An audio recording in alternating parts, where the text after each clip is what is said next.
Assalamualaikum semuanya. Ada baiknya kita belajar bahasa modernisasi yang sering dipakai atau disebut di dalam sebuah agama.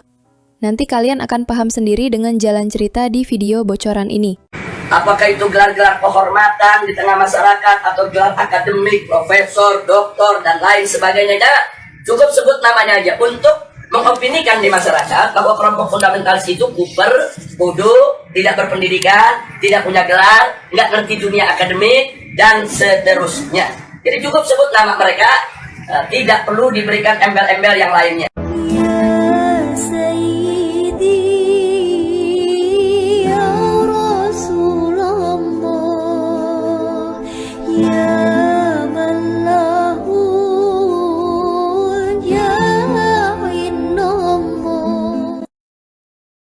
Jangan pernah berikan ruang kepada kelompok fundamentalis di media-media resmi mainstream tingkat nasional. Yang ketiga, yaitu jangan pernah memberitakan segala kebaikan sebesar apapun yang dilakukan oleh kelompok fundamentalis. Kepada saudaraku setanah air, apa itu fundamentalis? Fundamentalis adalah individu atau kelompok yang berpegang teguh pada prinsip-prinsip dasar, terutama dalam konteks agama, dan berusaha kembali ke keyakinan atau ajaran asli yang dianggap telah menyimpang. Istilah ini sering dikaitkan dengan penolakan terhadap modernitas, interpretasi literal terhadap kitab suci, dan penegakan kembali norma-norma tradisional. Nah, kalau kalian baca tentang karakteristik utama fundamentalisme, dari 4 macam kategori sangat mirip dan cocok arahnya kepada klan Ba'alawi sendiri. Salah satunya di poin penting ajaran khurafat. Kita nyebut ya Umar Mahdhar, ya Umar Mahdhar, ya Umar Mahdhar. Karena lagi-lagi kadang-kadang suka ada yang panas sedikit kupingnya. Kok manggilnya nama orang sih, bukan nama Allah? Minta ke Umar Mahdhar, kenapa nggak minta sama Allah Subhanahu Wa Taala langsung? Kapan kamu susah, kapan kamu punya perkara penting, maka apa? Maka kamu teriaklah dengan sebutan ya Mahdhar. Hadir. Ditarim itu, anak cili-cili, anak kecil-kecil ditarim itu. Biasanya kan pakai perusutan. Nah, di sini kan kalau perusutan, kalau sana enggak, naik ke atas loteng, loncat ke bawah. Tirun nih, tirun. Dari atas loteng loncat, ya Umar Mahdhar. Nyampe ke bawah, selamat. Al-Habib Syekh Umar Mahdhar ini di Hadramut. Beliau itu di kuburannya ini belum meninggal dibilang, saya nggak akan pernah ridho siapapun yang lewatin kuburan saya. Jadi kalau ada burung lewat mati langsung. Saking hebatnya beliau. Sampai akhirnya ada satu habaib doa, Beb, ini nanti Hadramut Tarim akan banyak orang-orang datang untuk mencari ilmu dan berkah. Kalau antum nggak cabut sumpah antum, nanti mereka naik apa ke sini akhirnya mati. Tolong dicabut. Akhirnya dicabut sampai gini hari, akhirnya nggak terjadi. Dulu itu terjadi. Kalau ada burung lewat jatuh mati. Kita nyebut ya Umar Mahdhar, pada hakikatnya ya Rab atawajjah ilaika bijahi Umar Mahdhar. Cuman kan bahasa Arab ini ringkas. Kadang-kadang sastra, bahasa Arab ini penuh sastra. Kita manggil ya Umar Mahdhar, ya Umar Mahdhar, ya Umar Mahdhar, pada hakikatnya kita sedang minta kepada Allah Subhanahu Wa Taala. Dan perbedaan ras antara pribumi dan Ba'alawi. وقد أخبرني بعض الثقافة على عام شيخ مشايخ أبي الحسن السندي المدني رضي الله عنه. Gurunya para guru, imamnya para imam. Abil Hasan As-Sindi Al-Madani radhiyallahu anhu, semoga Allah meridainya. Annahu su'ila fi darsi, ketika beliau lagi mengajar, beliau ditanya, "Man afdal? Siapa yang lebih utama? Seorang sayyid, seorang habib, atau orang alim?" Habib bodoh itu masih lebih utama daripada orang yang berilmu. Itu jawaban beliau. Syekh Abil Hasan As-Sindi, bukan anak yang ngomong. Udah 14 abad kita teh. Makanya buang feodalisme dalam Islam. Tidak ada seperti itu dalam Islam. Nabi sendiri yang berkata, yang bersabda, seandainya Fatimah mencuri, aku yang akan memotong tangannya. Begitu jelasnya hukum Islam. Putri Nabi sendiri, apalagi sudah 14 abad. Kami adalah majikan kalian. Kami adalah pemilik bangsa. Kami adalah pemilik kedaulatan Indonesia. Gatel. Gatel. Gatel. Jadi jangan sampai ngaku-ngaku keturunan tapi pingin dapat status sosial, pingin jadi majikan. Itu yang namanya feodalisme. Coba lihat hadis Nabi, la fadla li arabiyyin ala jamin. Tidak ada unggulnya orang Arab dan bukan Arab. Nabi orang Arab, tapi tidak ada unggulnya urusan keturunan. Arab mengalahkan yang bukan Arab, ajam kita seperti orang Sunda, orang Indonesia. Tidak ada bedanya. Bedanya hanya takwa kepada Allah. Itulah ajaran Islam yang benar. Tidak ada satupun manusia di dunia yang menentang khutbah terakhir Nabi. Jika ada yang masih meninggikan ras atau kaumnya dari umat muslim yang lain, itulah klan fundamentalisme. Semoga saudaraku faham ya. Mari kita simak lagi bocorannya. Yang berikutnya, Setiap kesalahan sekecil apapun yang dilakukan oleh kelompok fundamentalis harus diviralkan, harus disebarluaskan, dan harus diulang-ulang. Harus diviralkan, harus disebarluaskan, dan harus diulang-ulang. Nah, tidak salah kalau para influencer sosial media memviralkan kaum fundamentalis ini atas perintah Habib Rizik sendiri. Wajib disebarluaskan katanya. Bahkan harus diulang-ulang agar supaya apa, Habib?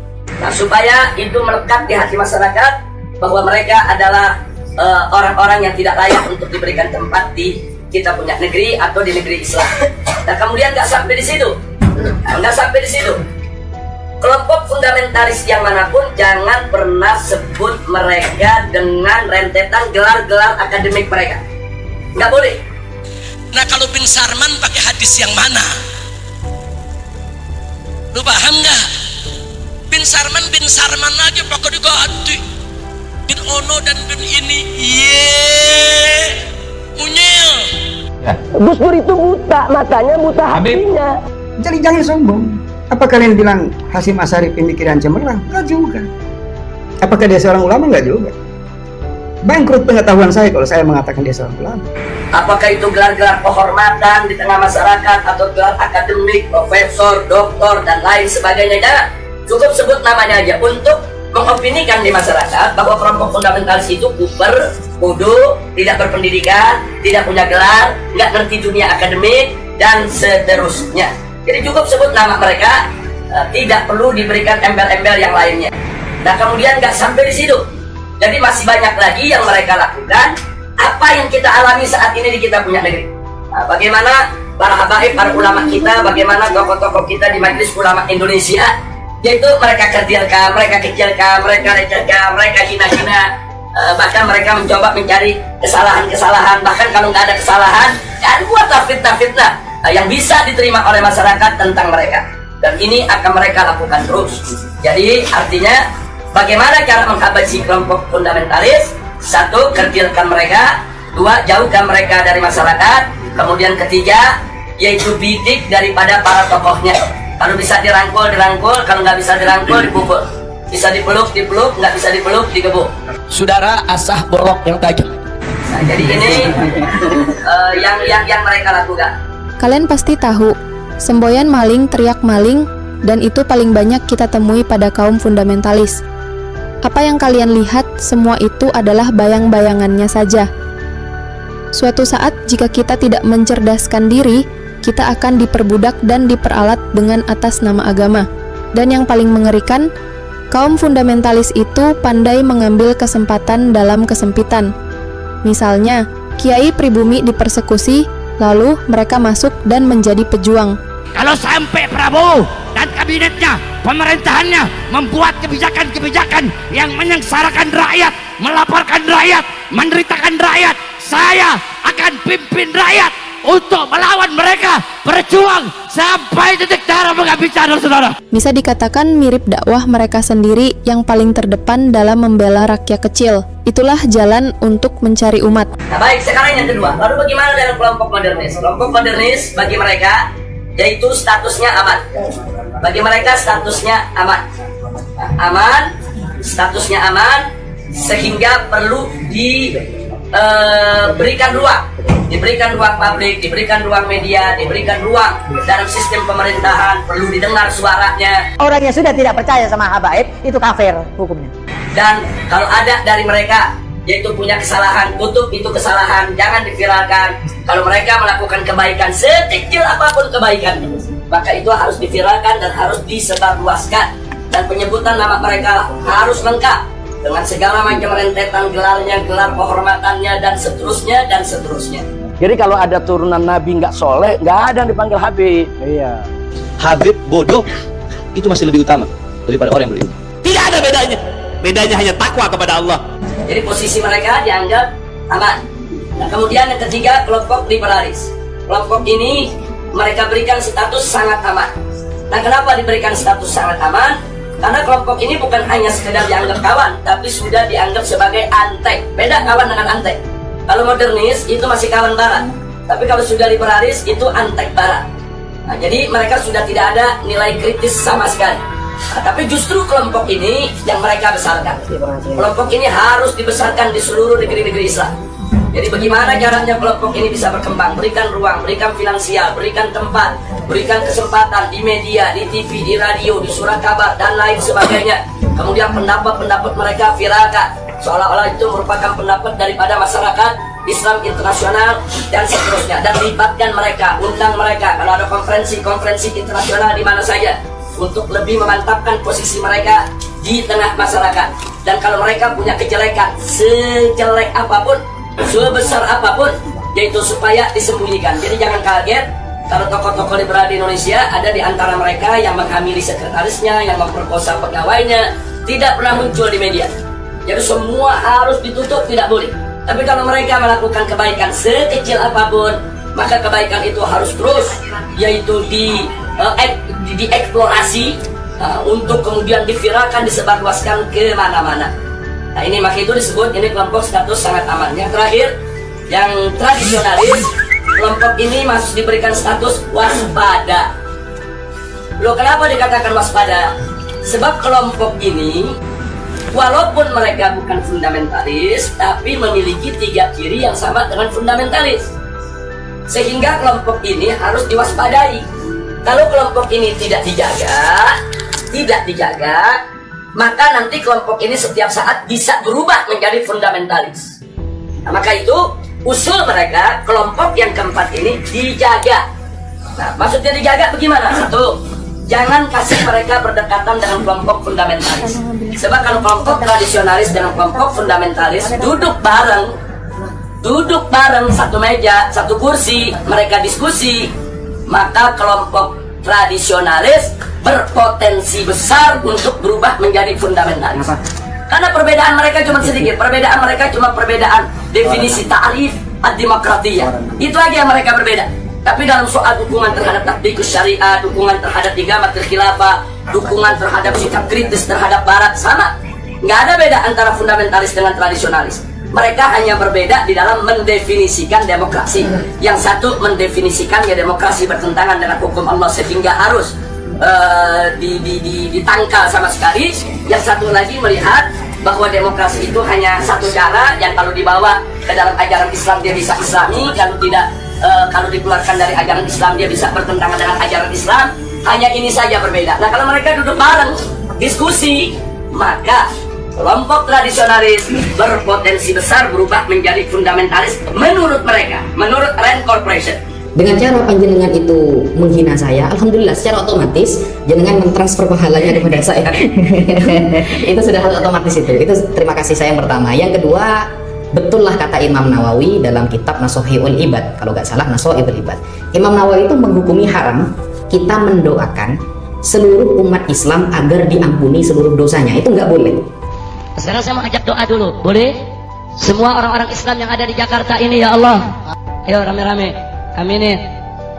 Ya Allah, jika ada di antara umat Islam yang ada di Jakarta ini yang sudah dinasehati ulama, sudah dikasih tahu ulama agar jangan memilih pemimpin kafir, tapi dia tetap bandel, ya Allah, maka bikin susah hidupnya, seretkan rezekinya, jangan berkahi nafkahnya, jangan sembuhkan penyakitnya, biar dapat penyakit yang belum ada obatnya, biar susah jalan hidupnya, biar dipecat dari tempat kerjaannya, biar ditinggal lari bininya, biar lakinya kawin lagi.